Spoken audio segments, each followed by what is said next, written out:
From Los Angeles to Chicago and now Charlotte, North Carolina, federal law enforcement agents are arresting immigrants, both legal residents and undocumented, in raids unfolding in the public eye. Videos circulating online show agents pinning protesters to the ground, smashing the windows of cars, and dragging suspected undocumented immigrants away from their families.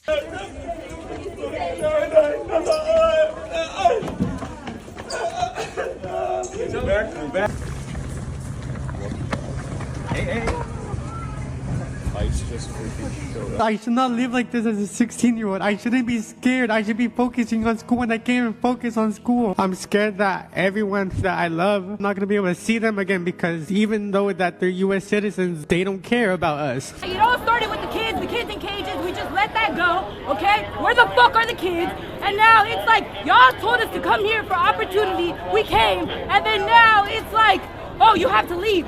But when I was the working class, y'all loved me, right?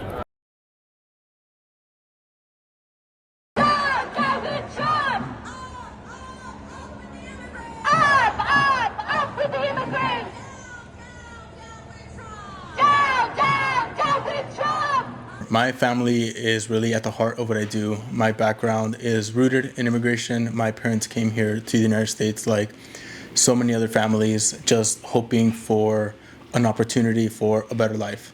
I was lucky enough, out of pure luck, to be born here in the United States. My parents came determined to build something better for themselves and for their kids.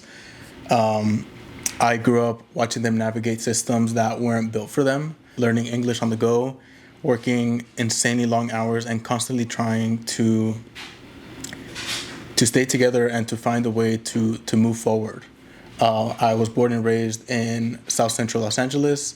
My dad works in construction or like HVAC, and my mom worked a couple of different jobs and ultimately was a stay-at-home mom to raise me and my siblings throughout time while we were in grade school.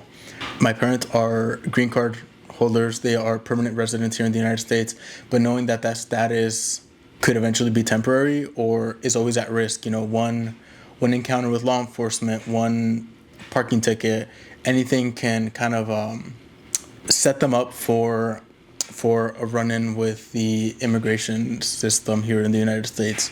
And especially now, during these times, they are even more fearful. And that permanent residency doesn't necessarily mean as much safety as it used to. But my parents and my family is a huge part of what I do. As a photographer, I try to document the humanity that often gets left out of conversations, specifically conversations around immigration. And as an advocate, I feel responsibility to push back against negative rhetoric in the media and in our communities that reduces our communities to numbers and headlines or just political talking points. My family story is part of a much larger story. It's everybody's story, and it deserves to be told with dignity and accuracy and care.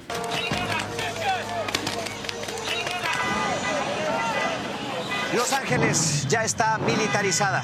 Unos 300 agentes de la Guardia Nacional han llegado y se despliegan en sus calles después de 2 días de protestas violentas contra los operativos migratorios federales de agentes de ICE.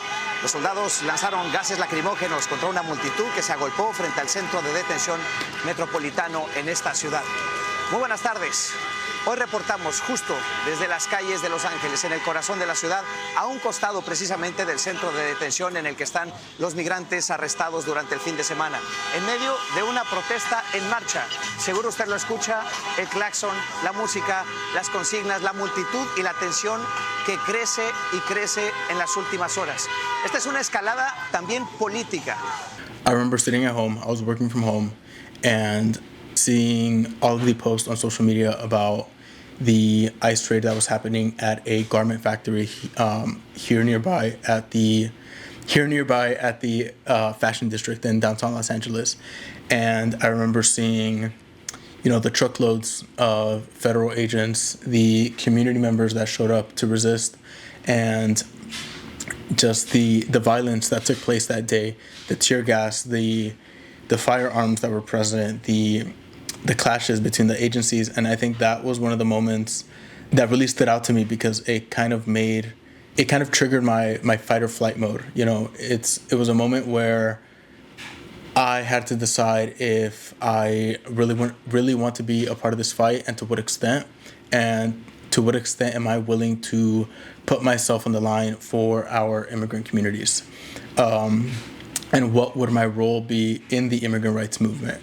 It was one of those moments where you see the fear and the disruption firsthand, and for me, capturing those scenes and documenting it is really like a pivotal point for me, and it humanizes our communities in a way that shows that we are more than one dimension, and we're not, criminals. We are neighbors. We're neighbors, soccer coaches. We are contributing members of society, people that you pass in the grocery aisle. We're here. You serve our country. You should know better. You should know better. In the military. He is doing his job, and what he just told me right now is that he was protecting you. He was protecting this. Freedom of speech. Freedom of speech. Yes. Freedom of speech. Why do you threat? We're gonna do this. Why do you threat? They will protect us. Let's not give him a reason. Let's not give him a reason.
Alright, let's move away from the smoke. I don't want to breathe this, bro.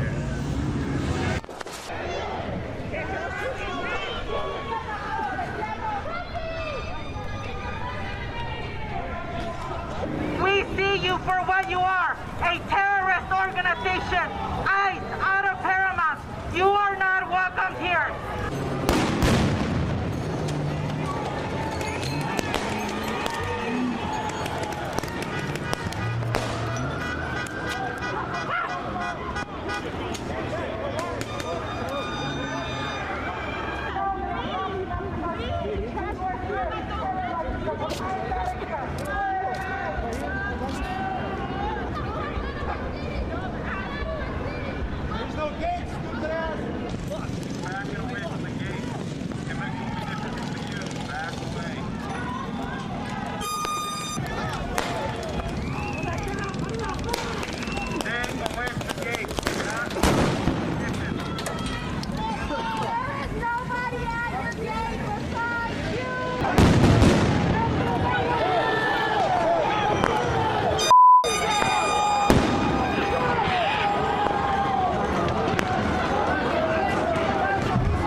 Mi nombre es Sandra Martínez.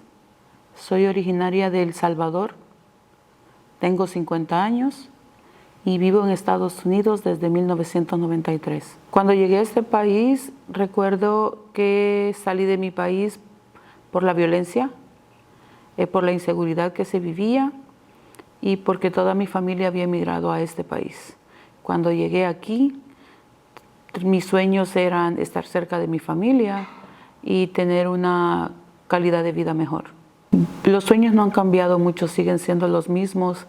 Estar cerca de mi familia, que ahora tengo 3 hijos, mi esposo, hemos construido un hogar con ellos y siempre tengo la esperanza de estar juntos y de hacer lo mejor para ellos. Lo que ha cambiado es que hoy vivo con más inseguridad, con más miedo, con más desesperanza por problemas de migración. Cuando firmé la salida voluntaria en 1997, nadie me explicó que eso perjudicaría toda mi estancia en este país. Siempre me dijeron que iba a poder arreglar de cualquier modo o cuando uno de mis hijos adultos pudiera pedirme o de alguna forma poder arreglar mi estatus legal.